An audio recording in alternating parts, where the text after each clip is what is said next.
नमस्कार। धार्मिक द्वार के इस विशेष मास्टर क्लास में आपका स्वागत है। कहावत है, मन चंगा तो कठौती में गंगा। लेकिन अगर वही मन ध्यान के समय सो जाए या बाजार में भटकने लगे तो कठौती तो क्या, गंगा तट पर बैठकर भी आप प्यासे रह जाएंगे। आज हम केवल बातें नहीं करेंगे, बल्कि अगले 30 मिनट में हम उस समस्या का ऑपरेशन करेंगे जिससे 99% साधक जूझ रहे हैं। ध्यान में नींद आना, मन का भटकना और पुरानी बुरी यादों का हमला। ये कोई साधारण वीडियो नहीं है, ये एक क्रियात्मक वर्कशॉप है। स्वामी विवेकानंद की बुद्धिमत्ता, योग का विज्ञान और रामकृष्ण परमहंस की समर्पण विधि को मिलाकर हम आपके मन को वश में करने की कला सीखेंगे। तो कमर सीधी कर ले, क्योंकि आज आपकी साधना बदलने वाली है। सबसे पहले हमें शत्रु को समझना होगा। जब आप आंखें बंद करते हैं तो क्या होता है? अचानक से वे विचार आने लगते हैं जो दिन भर नहीं आए। नींद का झोंका आता है। ऐसा क्यों है? स्वामी विवेकानंद ने मन की तुलना एक बंदर से की थी, लेकिन साधारण बंदर नहीं। वे कहते थे, कल्पना कीजिए एक बंदर की जो अपने स्वभाव से ही चंचल है। फिर किसी ने उसे शराब पिला दी, अब उसकी चंचलता और बढ़ गई। फिर उसे एक बिच्छू ने काट लिया, अब वो कड़प रहा है। और अंत में उस बंदर में भूत घुस गया। हमारा मन ठीक उस बंदर जैसा है। शराब हमारी वासनाएं हैं, बिच्छू का डंक हमारी ईर्ष्या है और भूत हमारा अहंकार है। ऐसे पागल मन को जब आप जबरदस्ती एक जगह बैठाने की कोशिश करते हैं तो वो विद्रोह करता है। हमारे बड़े बुजुर्ग कहते हैं, रस्सी जल गई पर बढ़ नहीं गया। हमारे संस्कार और पुरानी आदतें भी उस रस्सी के बल की तरह है। आप शरीर को तो पद्मासन में बिठा लेते हैं, लेकिन मन के संस्कारों का बल अभी भी उसे संसार में खींच रहा है। साधकों, यहां एक बहुत बड़ी गलती होती है। हम मन से लड़ने लगते हैं। हम सोचते हैं कि हम विचारों को रोक देंगे, लेकिन विज्ञान और वेदांत दोनों कहते हैं, आप मन को रोक नहीं सकते, आप उसे केवल दिशा दे सकते हैं। जब आप ध्यान में बैठते हैं और मन भटकता है तो आप खुद को कोसने लगते हैं, मैं पापी हूं, मेरा ध्यान नहीं लगता। ये नकारात्मकता ही आपकी सबसे बड़ी बाधा है।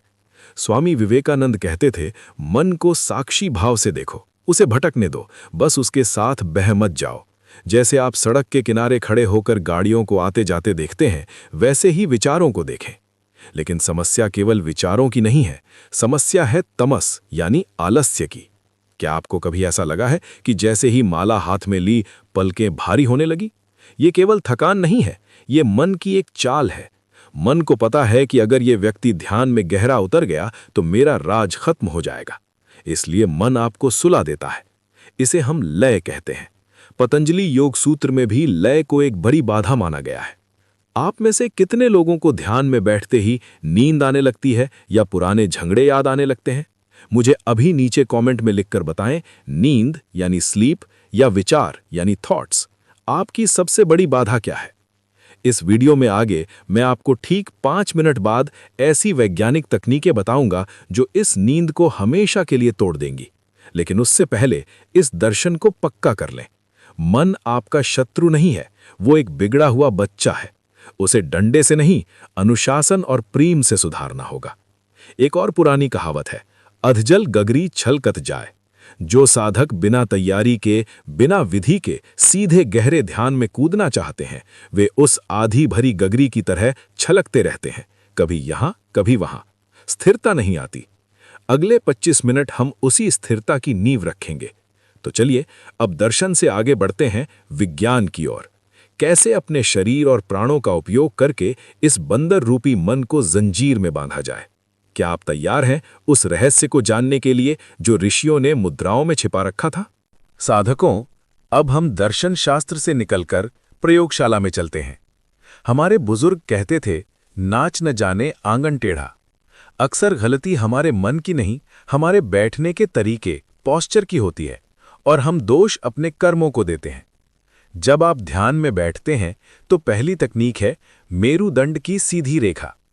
विज्ञान और योग दोनों मानते हैं कि आपका मस्तिष्क और आपकी रीढ़ की हड्डी, स्पाइनल कॉर्ड, एक ही सिस्टम है, central nervous system. Paramahansa Yogananda ji कहते थे कि हमारी रीढ़ एक चुंबक की तरह है। जब आप झुककर बैठते हैं तो वो ऊर्जा का प्रवाह, एनर्जी फ्लो, जो मूलाधार से ऊपर उठना चाहिए वो बीच में ही अटक जाता है। और जब ऊर्जा अटकती है तो शरीर भारी होने लगता है और तमस यानी नींद हावी हो जाती है। गुरुत्वाकर्षण हमेशा आपको नीचे खींच रहा है। जब आप झुकते हैं तो शरीर को गुरुत्वाकर्षण से लड़ने के लिए अधिक मेहनत करनी पड़ती है, जिससे थकान होती है। लेकिन जब आप बिल्कुल सीधे बैठते हैं, कान, कंधे और कूल्हे एक सीध में, तो आपका शरीर भार रहित महसूस करता है। तो अगली बार ध्यान में बैठने से पहले अपनी पीठ को दीवार से सटाकर चेक करें। अगर पीठ सीधी है तो मन अपने आप सतर्क हो जाएगा। याद रखिए, एक झुका हुआ शरीर कभी एक जागृत मन को नहीं संभाल सकता। अब आती है दूसरी तकनीक, श्वास का नियमन। हठयोग प्रदीपिका में एक बहुत प्रसिद्ध श्लोक है, चले वाते चलम चित्तम निश्चले निश्चलम भवेत। यानी जब तक प्राण सांस चल रही है तब तक चित्त यानी मन भी चलता रहेगा। अगर सांस उखड़ी हुई है तो मन का शांत होना असंभव है। वैज्ञानिक रूप से जब हम गुस्से में होते हैं तो सांस तेज होती है और जब शांत होते हैं तो गहरी। इसका उल्टा भी सच है। अगर आप ध्यान में बैठने से पहले अपनी सांसों को गहरा और लयबद्ध रिदमिक कर लें तो मन को शांत होना ही पड़ेगा। ये एक बायो हैक है। साधना शुरू करने से ठीक पहले 2 मिनट के लिए नाड़ी शोधन या अनुलोम विलोम प्राणायाम करें। यह आपके शरीर में ऑक्सीजन का स्तर बढ़ा देता है। नींद क्यों आती है? मस्तिष्क में ऑक्सीजन की कमी और कार्बन डाइऑक्साइड के बढ़ने से। जब आप प्राणायाम करके बैठते हैं तो खून में ऑक्सीजन का सैलाब आ जाता है और आलस्य की हिम्मत नहीं होती कि वो आपके पास फटके। तो नियम बना लें, बिना प्राणायाम के ध्यान की शुरुआत नहीं करनी है। ये वैसा ही है जैसे बिना वार्म अप के दौड़ना। अभी तो हमने केवल शरीर और सांस की बात की है। असली जादू तो मुद्रा विज्ञान में छिपा है। क्या आप जानते हैं कि आपकी उंगलियों के पोरों को आपस में मिलाने भर से आप अपने विचारों को बदल सकते हैं? आगे बढ़ने से पहले अगर आप अपनी संस्कृति और धर्म की इन वैज्ञानिक जड़ों को और गहराई से समझना चाहते हैं तो अभी धार्मिक द्वार को सब्सक्राइब कर लें और बेल आइकन दबा दें, क्योंकि हम यहाँ केवल कहानियां नहीं सुनाते, हम जीवन जीने का विज्ञान सिखाते हैं। क्या आपने सब्सक्राइब किया? चलिए अब जानते हैं उस रहस्यमयी तकनीक को जो ऋषियों ने गुप्त रखी थी। तीसरी तकनीक है दृष्टि। जब आप आंखें बंद करते हैं तो आपकी आंखों की पुतलियां, आईबॉल्स, अक्सर नीचे की ओर लुढ़क जाती हैं। विज्ञान कहता है कि जब आंखें नीचे जाती हैं तो मस्तिष्क अचेतन अवस्था या नींद, सबकॉन्शियस स्लीप के सिग्नल भेजता है, और जब आंखें ऊपर की ओर चढ़ती हैं तो मस्तिष्क जागृति के मोड में आता है। इसीलिए हमारे ऋषियों ने शांभवी मुद्रा या भ्रू मध्य दृष्टि, फोकस बिटवीन आईब्रोज का सुझाव दिया। आपको अपनी आंखों पर जोर नहीं डालना है, बस अपनी बंद आंखों से क्षितिज से थोड़ा ऊपर देखना है। जैसे ही आप अपनी दृष्टि ऊपर उठाते हैं, नींद का आना असंभव हो जाता है। ये शरीर क्रिया विज्ञान है। कोशिश कीजिए अभी इसी वक्त वीडियो देखते हुए अपनी निगाहें थोड़ी ऊपर उठाएं। क्या आपको एक सतर्कता महसूस हुई? यही वो चाबी है। नजर हटी, दुर्घटना घटी। ये कहावत सड़क के लिए ही नहीं, ध्यान के लिए भी उतनी ही सच है। चौथी तकनीक है मुद्रा। कई लोग ध्यान में हाथ ऐसे ही ढीले छोड़ देते हैं। इससे ऊर्जा उंगलियों से बाहर लीक हो जाती है। ज्ञान मुद्रा, तर्जनी और अंगूठे को मिलाना एक इलेक्ट्रिक सर्किट की तरह काम करती है। यह आपकी चेतना को वापस शरीर में रिसाइकल करती है। लेकिन अगर मन बहुत ज्यादा भटक रहा है तो मैं आपको एक प्रो टिप देता हूं, माला का प्रयोग करें। क्यों? क्योंकि जब मन भटकता है तो शरीर को पता नहीं चलता, लेकिन अगर आप माला जप रहे हैं तो जैसे ही मन भटकेगा हाथ रुक जाएगा। माला का रुकना एक अलार्म की तरह काम करता है। अरे, मैं तो भटक गया। माला केवल गिनती के लिए नहीं है, ये एक एंकर है जो आपको बार बार वर्तमान क्षण में खींच लाता है। और पांचवी सबसे महत्वपूर्ण तकनीक जिस पर कोई बात नहीं करना चाहता। एक पुरानी कहावत है, जैसा खाए अन्न वैसा होवे मन। अगर आप ध्यान से 2 घंटे पहले भारी भोजन, तला भुना या बहुत अधिक मसालेदार खाना खाएंगे तो शरीर की सारी ऊर्जा उस खाने को पचाने में लग जाएगी। पेट में रक्त का प्रवाह बढ़ेगा और मस्तिष्क में घटेगा। परिणाम, भयंकर नींद। एक सच्चे साधक को मिताहारी होना चाहिए। ध्यान से पहले पेट आधा खाली रखें। आप दुनिया की सारी तकनीकें लगा लें, लेकिन अगर पेट में तमस भरा है तो ध्यान नहीं लगेगा। यहां एक खुला प्रश्न आप सभी के लिए। साधकों, आप में से कितने लोग सुबह ब्रह्म मुहूर्त में ध्यान करते हैं और कितने लोग रात में सोने से पहले?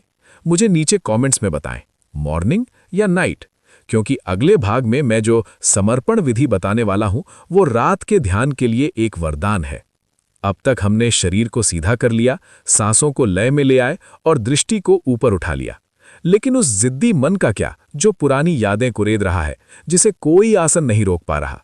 उसके लिए हमें चाहिए ब्रह्मास्त्र, रामकृष्ण परमहंस की वो विधि जो विचारों को काटती नहीं बल्कि उन्हें पिघला देती है। चलिए अगले खंड में उस गहरे रहस्य को उजागर करते हैं। साधकों, शरीर सीधा हो गया, सांसें गहरी हो गईं, लेकिन अब हम उस युद्ध के मैदान में प्रवेश कर रहे हैं जहां सबसे बड़े बड़े योद्धा हार मान जाते हैं, मन का कुरुक्षेत्र। ध्यान में बैठते ही क्या होता है? अचानक आपको वो अपमान याद आता है जो 10 साल पहले हुआ था, किसी दोस्त का धोखा याद आता है, या फिर मन में गंदे और कामुक विचार, लस्टफुल थॉट्स आने लगते हैं। आप डर जाते हैं। आप सोचते हैं, मैं तो भगवान का नाम ले रहा हूं, ये पाप विचार कहां से आ रहे हैं? यहां एक मनोवैज्ञानिक नियम काम करता है, द पिंक एलिफेंट पैराडॉक्स। अगर मैं आपसे कहूं कि अगले 10 सेकंड तक गुलाबी हाथी के बारे में बिल्कुल मत सोचना, तो आपके दिमाग में सबसे पहले क्या आएगा? वही गुलाबी हाथी। यही गलती हम ध्यान में करते हैं। हम विचारों को धक्का देते हैं, और न्यूटन का नियम कहता है, every action has an equal and opposite reaction. जितना जोर से आप विचार को दबाएंगे, वो दुगनी ताकत से उछलकर वापस आएगा। हमारे बुजुर्ग कहते थे, रोग का इलाज जड़ से करो, पत्तों से नहीं। विचारों को रोकने की कोशिश करना पत्तों पर पानी छिड़कने जैसा है। हमें जड़ पर वार करना होगा, और वो जड़ है आपका भाव या इमोशन। तो उपाय क्या है? भगवान रामकृष्ण परमहंस, जो मां काली के परम भक्त थे, एक बहुत ही अद्भुत बात कहते थे। वे कहते थे, मन की वृत्तियों को मारो मत, उन्हें मोड़ दो। सोचिए, क्रोध क्या है? क्रोध केवल एक ऊर्जा है। काम वासना क्या है? वो भी एक ऊर्जा है। ऊर्जा को नष्ट नहीं किया जा सकता, उसे केवल रूपांतरित किया जा सकता है। बिजली से आप घर भी रोशन कर सकते हैं और किसी को झटका भी दे सकते हैं। बिजली वही है, उपयोग अलग है। रामकृष्ण कहते थे, अगर क्रोध आ रहा है तो उस क्रोध को भगवान पर मोड़ दो। भगवान से लड़ो कि तुम मुझे दर्शन क्यों नहीं दे रहे। अगर काम सता रहा है तो आत्मा के मिलन की कामना करो। इसे कहते हैं सचेतन समर्पण। जब भी ध्यान के दौरान कोई बुरा विचार आए तो उससे डरे नहीं, उसे एक पैकेट में बंद करें और मानसिक रूप से अपने इष्ट, चाहे वो शिव हो, कृष्ण हो या कोई भी गुरु हो, उनके चरणों में रख दें। कहें, हे प्रभु, ये मेरा क्रोध भी तेरा, ये मेरा प्रेम भी तेरा, मेरे पास जो कचरा है वो भी तेरा। एक पुरानी कहावत है, लोहा ही लोहे को काटता है, विचार ही विचार को काटेगा। जब आप बुरे विचार को भगवान से जोड़ देते हैं तो वो विचार प्रार्थना बन जाता है। ये सुनने में आसान लगता है, लेकिन ये सबसे शक्तिशाली मनोवैज्ञानिक तकनीक है। इससे आपका गिल्ट या आत्मग्लानि खत्म हो जाता है, और जब गिल्ट खत्म होता है तो मन शांत हो जाता है। ये सुनने में शायद अजीब लगे, लेकिन ये तकनीक हजारों साधकों का जीवन बदल चुकी है। क्या आपने कभी अपने क्रोध या हताशा को प्रार्थना में बदलने की कोशिश की है, या आप भी उन विचारों से लड़ते लड़ते थक गए हैं? अगले 5 मिनट में हम इस पूरी थ्योरी को प्रैक्टिकल में बदल देंगे। हम साथ मिलकर एक गाइडेड मेडिटेशन करेंगे, लेकिन उससे पहले एक छोटा सा काम। अगर आपको लगता है कि ये जानकारी किसी मित्र या परिवार के सदस्य के काम आ सकती है जो डिप्रेशन या ओवर थिंकिंग से जूझ रहा है, तो ये वीडियो उनके साथ शेयर जरूर करें। ये एक शेयर किसी का जीवन बदल सकता है। और हाँ, धार्मिक द्वार परिवार का हिस्सा बनने के लिए सब्सक्राइब बटन दबाना ना भूलें। अब एक और गहरे रहस्य की ओर चलते हैं। स्वामी विवेकानंद कहते थे, स्वयं को अलग करो, डिटैच योरसेल्फ। कल्पना करें कि आप एक सिनेमा हॉल में बैठे हैं। स्क्रीन पर कभी आग लगती है, कभी बाढ़ आती है, कभी रोमांस होता है। लेकिन क्या स्क्रीन गीली होती है? क्या स्क्रीन जलती है? नहीं, आप वो स्क्रीन है और विचार उस पर चलने वाली फिल्म है। दिक्कत तब होती है जब हम फिल्म के पात्र बन जाते हैं। कोई पुराना विचार आया, उसने मेरी बेइज्जती की थी, और आप तुरंत उस घटना में कूद पड़ते हैं, उसे फिर से जीने लगते हैं। आपको बस अपनी सीट पर वापस बैठना है। जब भी मन किसी विचार के पीछे भागे, खुद को याद दिलाएं, नेति नेति, यानी ये मैं नहीं हूं, ये भी मैं नहीं हूं। कबीर दास जी ने कितनी अच्छी बात कही है, चलती चक्की देख के दिया कबीरा रोए, दो पाटन के बीच में साबुत बचा न कोए। ये संसार और विचार चक्की के दो पार्ट हैं जो लगातार पीस रहे हैं, लेकिन कबीर आगे कहते हैं जो कीले से लगा रहता है वो बच जाता है। ध्यान में वो कीला आपकी श्वास है, आपका मंत्र है। विचारों की चक्की चलने दें, आप बस केंद्र में अपनी श्वास के साथ चिपके रहें, आप बच जाएंगे। तो साधकों, हमने तैयारी कर ली है। हमने आसन सुधारा, हमने श्वास को गहरा किया, हमने विचारों को भगवान को सौंप दिया। अब समय है उड़ान भरने का। अगले 5 मिनट मैं कुछ नहीं समझाऊंगा, अगले 5 मिनट हम करेंगे। ये 5 मिनट का गाइडेड सेशन आपके पिछले 25 मिनट की सारी मेहनत को लॉक कर देगा। अगर आप हेडफोन लगा सकते हैं तो लगा लें, अपने कमरे की रोशनी कम कर दें, और अगर आप लेटे हुए हैं तो उठकर बैठ जाएं, क्योंकि अब हम उस शांति के सागर में डुबकी लगाने वाले हैं जिसका वादा मैंने वीडियो की शुरुआत में किया था। क्या आप तैयार हैं अपने मन की गहराइयों में उतरने के लिए? अपनी रीढ़ सीधी करें, हाथों को ज्ञान मुद्रा में लाएं और मेरी आवाज का पीछा करें। अपनी आंखें कोमलता से बंद कर लें। ये समय अब दुनिया का नहीं, सिर्फ आपका है। चरण 1, आसन की स्थिरता। सबसे पहले अपने शरीर को स्कैन करें। क्या आपकी रीढ़ सीधी है?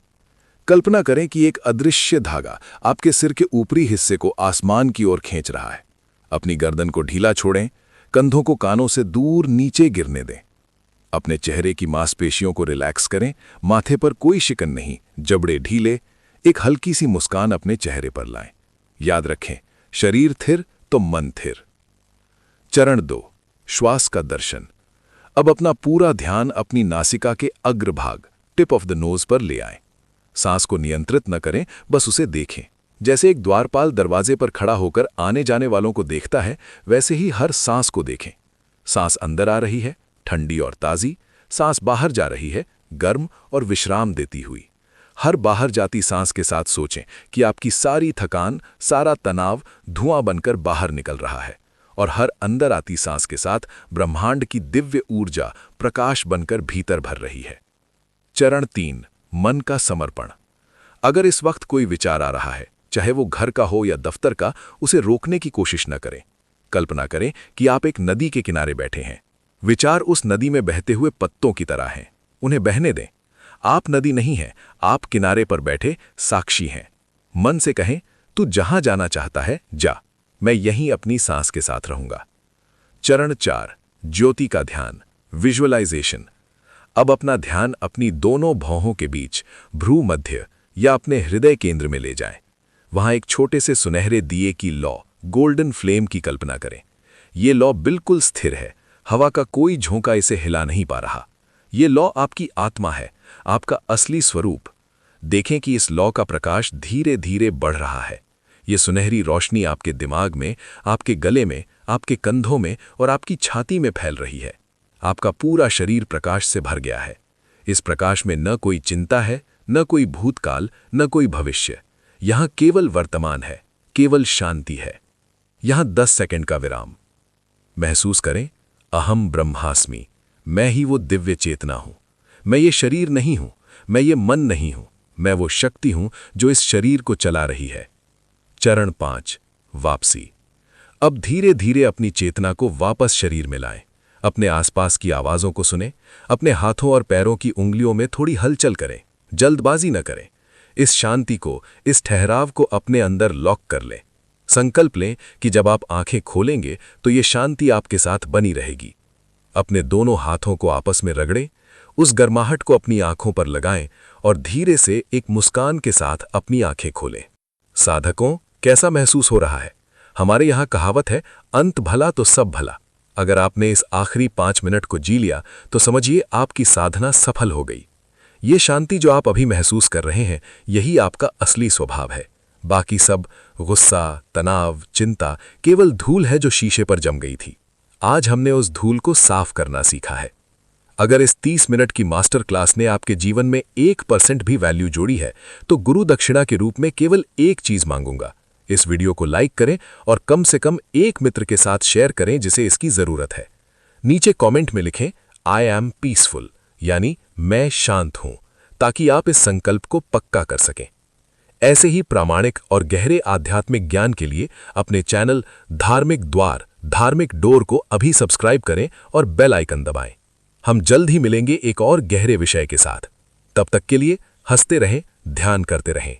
हरि ओम तत्सत। प्रणाम।